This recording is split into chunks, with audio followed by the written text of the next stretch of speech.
আল্লাহ পাক মানুষ সৃষ্টি করে কি করেছেন সেটা জানার আগে আমরা এটা জানবো যে আল্লাহ রাব্বুল আলামিন যখন একা ছিলেন তারপর আল্লাহ পাক কি করেছেন জানতে ইচ্ছা করে না?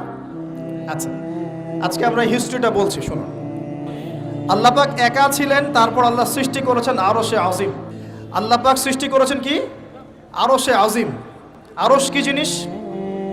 যেই আরশের ছায়ায় আল্লাহ পাক কিয়ামতের মাঠে 7 শ্রেণীর মানুষকে ছায়া দিবেন, যেদিন এই ছায়া ছাড়া অন্য কোনো ছায়া থাকবে না। আরশটাকে একটু বুঝি। একটা হাদিসের মধ্যে নবী সাল্লাল্লাহু আলাইহি ওয়াসাল্লাম বলেছেন, নবীর নাম শুনলেই দরুদ পড়বেন, বলবেন সাল্লাল্লাহু আলাইহি ওয়াসাল্লাম। নবীজি বলছেন, দেখো এই পৃথিবী থেকে প্রথম মহাবিশ্বের দূরত্ব হচ্ছে 500 বছরের পথ। কত বছর?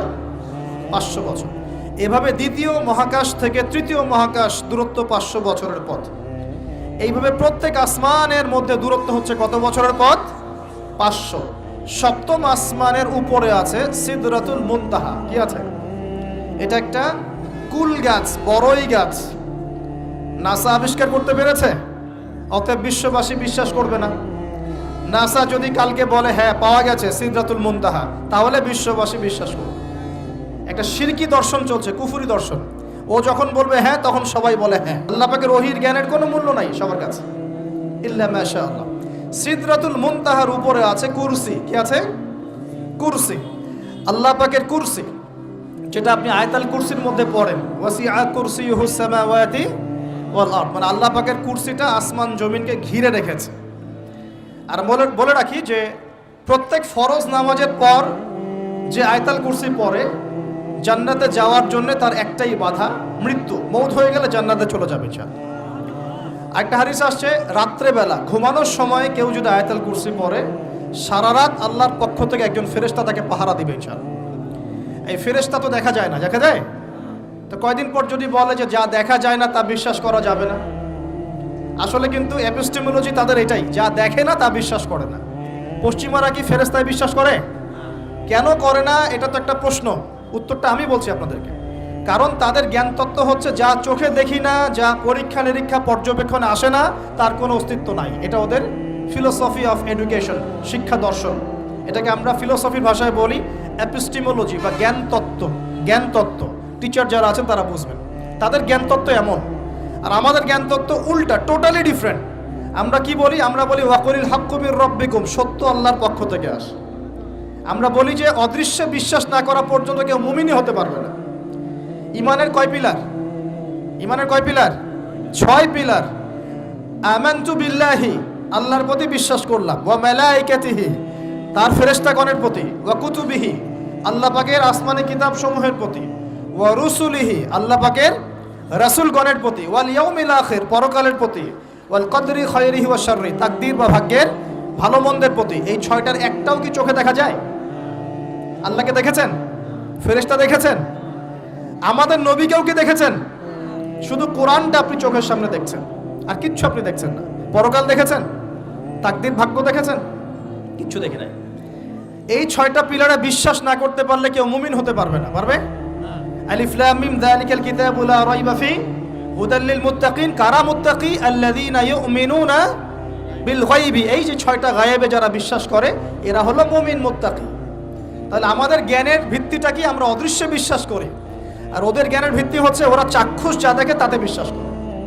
এই জায়গাতেই তো পার্থক্য জ্ঞানতাত্ত্বিক। এই কারণেই ওরা ফেরেশতায় বিশ্বাস করে না, আল্লাহ বিশ্বাস করে না, নবী রাসূলগণে বিশ্বাস করে না। তারা বলছে আল্লাহর সন্তান আছে, নাউযুবিল্লাহ।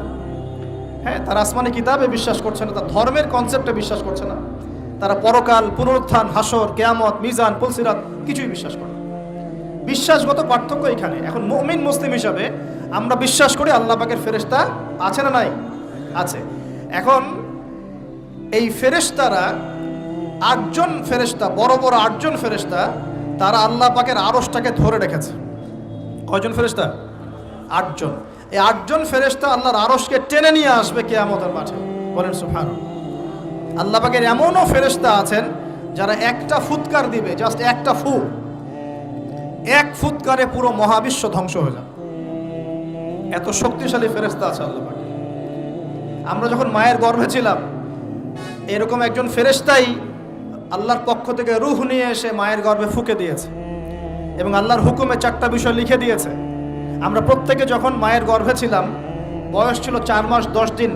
আমরা তো সব ভুলে গেছি এখন এগুলো, মাত্র 4 মাস 10 দিন। এখন শরীরে শক্তি আছে তো, এই জন্য শৈশব বাল্যকাল সব ভুলে গেছি। আবার একদিন শরীরে শক্তি থাকবে না, তখন আবার আল্লাহ আল্লাহ করা শুরু করব। 2 দিন ডায়রিয়া হলেই আল্লাহ আল্লাহ শুরু হয়ে যায়, ঠিক আছে? তো ওই ফেরেশতা লিখে দিয়েছেন 4টা জিনিস আল্লাহর পক্ষ থেকে। 1, সেই ব্যক্তির হায়াত কতটুকু হবে। 2, দুনিয়াতে রিজিক পাবে, কি কি রিজিক পাবে। 3 নাম্বার, তার কাজগুলো কি কি হবে, দুনিয়ায় কি কি কাজ করবে সে। আর 4 নাম্বার, তার সৌভাগ্য, সে সৌভাগ্যবান হবে না দুর্ভাগ্যবান হবে, মানে জান্নাতি হবে না জাহান্নামী হবে। এটা লিখে দেওয়া হয়ে গেছে। এখন এরকম 8 জন বড় বড় ফেরেশতা আল্লাহর আরশটাকে ধরে রেখেছেন। আর আমরা বলছি কুরসির কথা। এই কুরসি আসমান জমিনকে ঘিরে আছে। আর আয়াতুল কুরসি যে ব্যক্তি তেলাওয়াত করবে, ইনশাআল্লাহ তাআলা আল্লাহর পক্ষ থেকে একজন ফেরেশতা তাকে সারা রাত পাহারা দিবে ইনশাআল্লাহ। কে অপরকে আল্লাহর জন্য মহব্বত করে। বয়ফ্রেন্ড গার্লফ্রেন্ড ট্র্যাডিশন বলা হচ্ছে না, বয়ফ্রেন্ড গার্লফ্রেন্ডের হারাম জেনার ভালোবাসা বলা হচ্ছে না। কি বলা হচ্ছে? দিনের জন্যে, আল্লাহর জন্যে দুজন পরস্পরকে ভালোবাসে, আল্লাহর জন্যেই বিচ্ছেদ ঘটে। 5 নাম্বার, সেই ব্যক্তি যাকে, যুবক ভাই শোনেন ভালো করে, সেই ব্যক্তি যাকে কোনো সুন্দরী নারী জেনার জন্য ডাকে।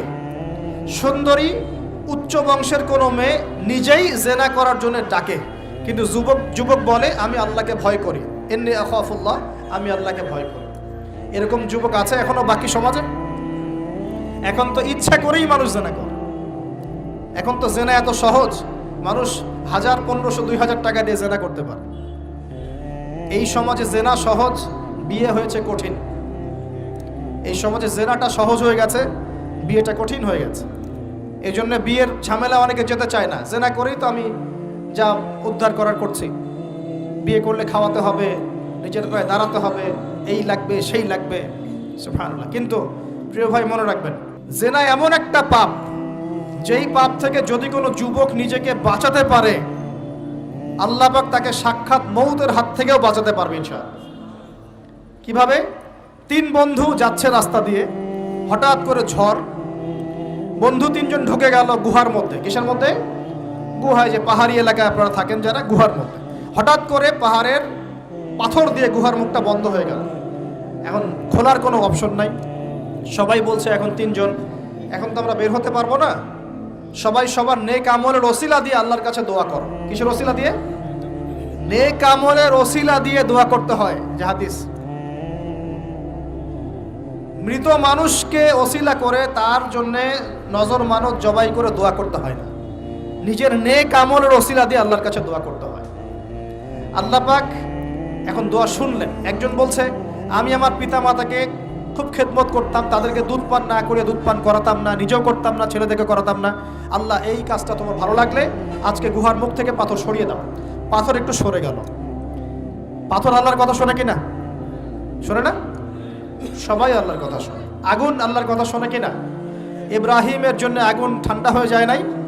আচ্ছা, তারপরে আরেকজন দোয়া করছে, আল্লাহ আমার এক কর্মচারী ছিল, তার বেতন বাকি ছিল, সে বেতন না নিয়ে চলে গেছে, আমি সেই বেতনটা দিয়ে কিছু গবাদি পশু কিনেছি। আস্তে আস্তে গবাদি পশু বেড়েছে, অনেক দিন পর সে এসেছে টাকা চাওয়ার জন্য। তা আমি বলেছি সবই তোমার, সব নিয়ে চলে যাও। সে বলেছে আপনি কি ফাইজলামি করতেছেন আমার সাথে? আমার টাকা আমাকে দেন। বলছে না, তোমার টাকা দিয়ে আমি এটা কিনেছিলাম, আজকে বংশবৃদ্ধি হয়েছে, সব তোমার, নিয়ে যাও। সে নিয়ে গেল। সে বলছে আল্লাহ, এই কাজ যদি তোমার সন্তুষ্টির জন্য করে থাকি, আজকে আমাকে বাঁচাও। পাথর একটু সরে গেল। এবার তৃতীয় ব্যক্তি, এই ছেলে বলছে, যুবক ছেলে, আল্লাহ আমার একজন চাচাতো বোন ছিল। কে ছিল? এই যে বয়ফ্রেন্ড গার্লফ্রেন্ড, খালাতো বোন, চাচাতো বোন, এখন তো বিচ্ছিরি অবস্থা। এখন এমন একটা অবস্থা, পশ্চিমা সভ্যতার রিপোর্টগুলো পড়ে দেখি, ভাইও বোনের সাথে জেনা করে না। ওদের ওখানে নিজের আপন পিতার দ্বারাও মেয়ে সেক্সুয়াল হ্যারাসমেন্টের শিকার হয়। ওরা আমাদেরকে শেখায় এখন ভালো কোনটা মন্দ।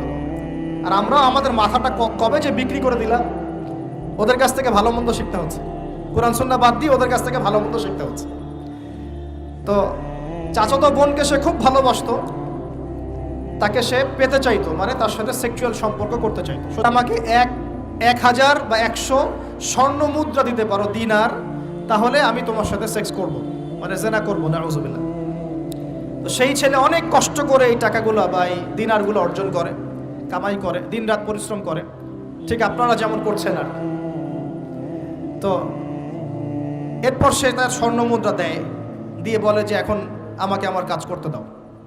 তখন সেই মেয়ে রাজি হয়।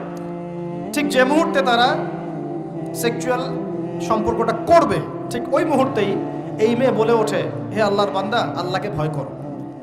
আমি সারা জীবন আমার সতীত্বকে ধরে রেখেছি, কাউকে দেইনি। আমি কারোর সাথে এরকম অন্যায় করি নাই, আমি খারাপ মেয়ে নই, তুমি আমার ইজ্জতটা নষ্ট করো না। কে বলছে কথা? মেয়ে। ওই অবস্থা থেকে কি একটা ছেলের উঠে আসা সম্ভব? এটা কি এতটাই সহজ? এটা কিন্তু সহজ না। সত্যি কথা বলতে এই বিষয়টা কিন্তু এতটাও সহজ না। যারা অবিবাহিত তারা হয়তো বুঝতে পারবে না, বিবাহিতরা বুঝতে পারছে।